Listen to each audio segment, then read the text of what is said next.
In today's Leeds news, fallout from last night, academy results, Iraola Leeds incredible praise, Leeds increased ticket allocation, Leeds confident of first summer signing, and Gnonto puts team first.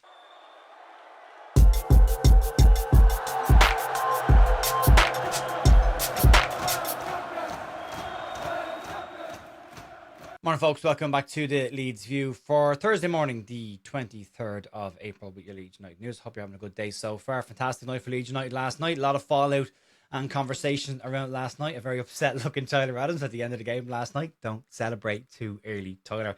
So yeah, delighted with that one as well after he gave a big on their equaliser. But you never celebrate too early. Look at Xavi Simons last week. You know, you'd imagine they'd be learning their lesson at this point. But nice to pipe him down a little bit towards the end of the game. There's a bit of stuff to get stuck into today. Also, if you want to get involved in the podcast later on tonight and get your scores in from the Finalysis app, details down below to download that for free, or you can scan the QR code if you want to get involved in that. We'll be discussing the players' ratings later on tonight. We'd love to get you involved in it. Outside of that, we got a bit of stuff to get stuck into, but we'll start off with the fallout from last night's match.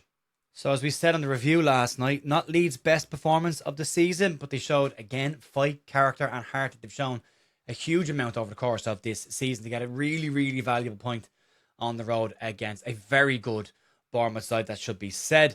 Leeds United captain Ethan Ampadu was speaking after the game, and he's called out as a prerequisite for wearing a Leeds United shirt that you don't give up and you keep pushing all the way to the end. And speaking to LUTV after the match, Ethan Ampadu said the following: "It's a requirement of playing in a Leeds United shirt that you never give up and you go to the end. One thing that we will always do is push each other, and we will give everything to the end." Something that can't really be said for former Leeds United player Tyler Adams when he was in a Leeds United shirt. Couldn't wait to get out the door quick enough. But Ethan Ampadu did have a nice off-camera moment with Tyler Adams as the ball went in the back of the net from Sean Longstaff's volley.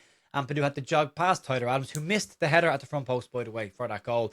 And Ampadu smiled at him as he ran past him to celebrate with the Leeds United players. But there was another example last night of a very top performance and that effort that was put in, and that was Pascal Struijk. Struijk covered 9.2 kilometres last night for Leeds and had 19 defensive contributions. He won 10 headed clearances and won 8 of his duels in a really, really strong defensive performance for Struijk and what was constant pressure coming against that backline last night. Leeds are now unbeaten in 9 consecutive away games in the Premier League for the very first time, and that statistic is coming all the way from LUFC data. But topping off the comments about the side's attitude last night, Sean Longstaff was speaking following the game and the instructions he got from Daniel Farke, and he said the following.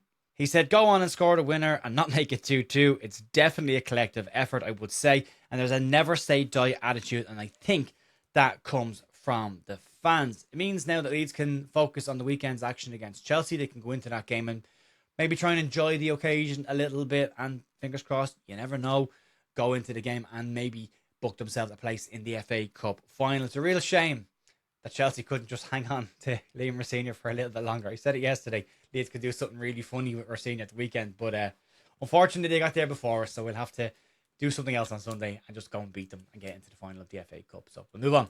Quick academy result, and Leeds under-18s beat Moroccan side Renaissance Berkane 1-0 in their opening game of the Mohammed VI tournament. Leeds' goal came from Miller Megson in that game. Well done to the lads. Let's move on and talk about Andoni Iraola's praise for Leeds. Not overly happy about last night's game, Iraola, but he did have some praise for Leeds United. He feels that the decisions that probably should have gone his way last night didn't, and I don't think we really care about that at this moment in time, given the stuff we've had to put up with this season. But he did take some time out in his post-match interview to praise Leeds United, specifically Leeds United defence. The 2 goals that Leeds did concede last night came from individual errors or individual issues more so than any kind of systemic defensive problems from the side. They were excellent overall last night, and Iraola took time, as I say, to point out just how good Leeds United's defence has been in recent months. And he said the following: "I think it's a hard one because I think we deserve to win today, and I think we've had to be a little bit patient because we know Leeds are defending very well. They're not conceding a lot of chances, and you can see the stats from the last games are incredible. Bournemouth had a massive 60% of the total possession last night. They clocked up 17 shots against Leeds, 12 corners, and Leeds United put in 80 clearances during the game. 80 clearances, which is huge.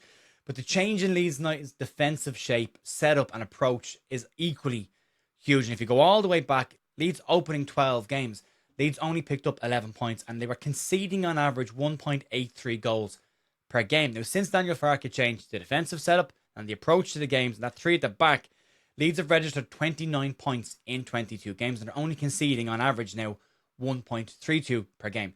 So that shift in focus from Leeds earlier on the season has been absolutely huge to where Leeds have gone on this year. And that defensive solidity, that 3 at the back, they've been massive this year. No matter what combinations of players have been in there, it has been absolutely huge for Leeds. And it does really highlight the change in system and the approach and how much it's showcased Leeds United's strengths, but hidden an awful lot of those defensive frailties that Leeds had very early on this season. Let's move on.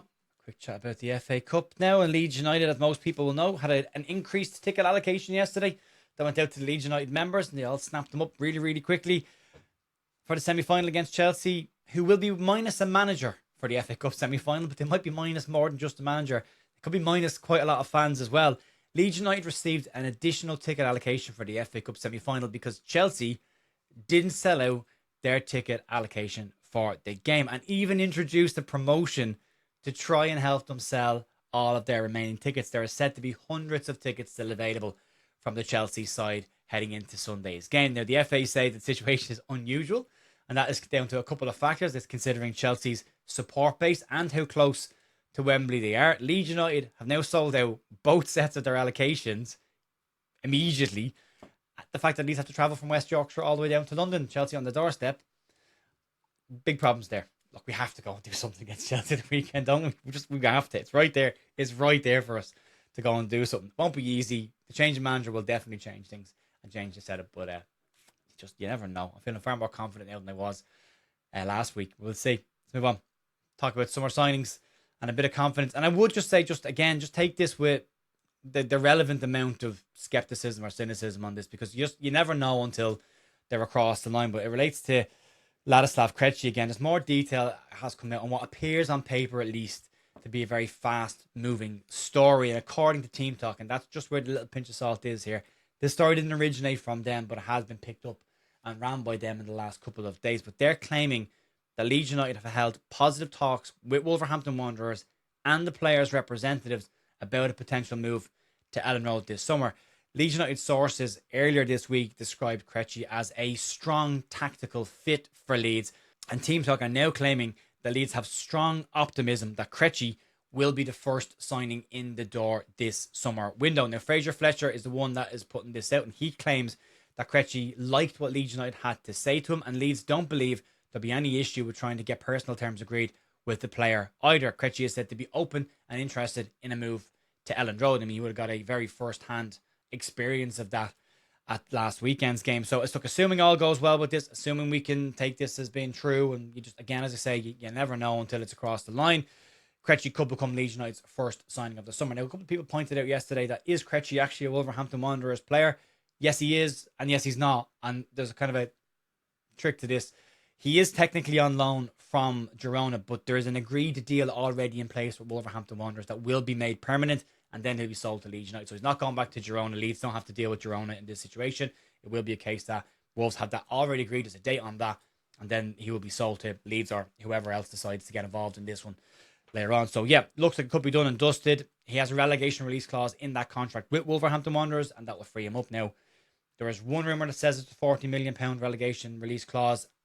Leeds have said they were looking at around £25 million for the player, but he is one of the position is one of the main positions Leeds are looking at this summer. A cover for the left-sided centre-back or competition for that, as well as a goalkeeper, central attacking midfielder, and a striker as well. So there we go. Let's move on talking about Wilfried Gnonto.